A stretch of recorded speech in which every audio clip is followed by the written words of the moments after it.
Our friend Maggie Downey is here to walk us through some of the ways that we can prepare our body. So thanks for being here. And look how well really? We're ready for our hike. We're ready for our hike. It's like she knew in her head, Taylor's going to wear blue today. But yeah, tell us what we need to know. Well, so when you're prepping for a hike, one, you want to train with your pack or whatever weight you're going to have. And I always recommend trekking poles because they're going to save your knees. You'll get a lot more hiking years and a full body workout if you have poles. You know, it's funny because I've never used a pole before during a hike, but it's helpful to your joints. Night and day for the knees. Okay. Yeah. If you want to hike into your 70s and 80s, you want to get trekking poles today. Good to know. Yep. Good to know. So that's one tip. What's the next? Well, the other is to really work leg strength and flexibility and joint alignment because you're going to be doing that the whole time on the hike. Chances are you're going to fatigue. You won't have great form by the end. But if you prep, there's a lot of moves we can do to prep our legs. Okay. So the first one, we have a box here, but at home, you can use your stairs.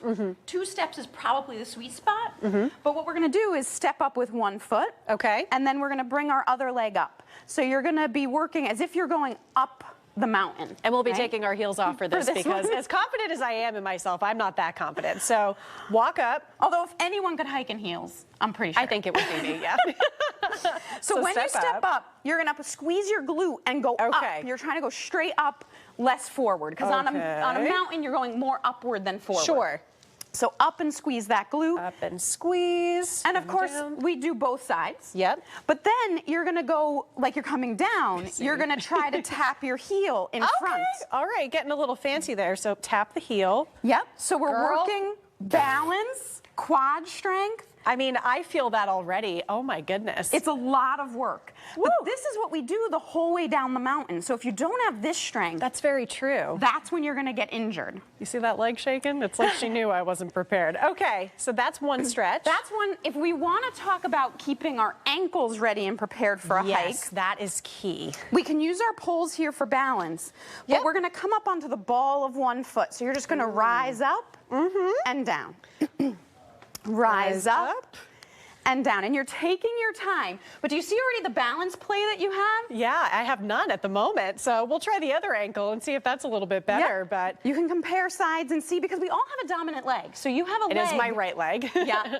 You have a leg, you probably work harder when you hike anyway. That's true. And I think about all of the rocks and everything that you might be walking over. The last thing you want to do is roll your ankle, so this can help you. Exactly. Ankle strengthening is huge. Yep. And then again, it's not just that we need strength, we need flexibility.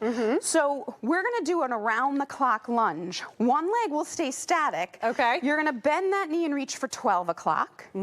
Then bend that knee and reach out for 3. Yep.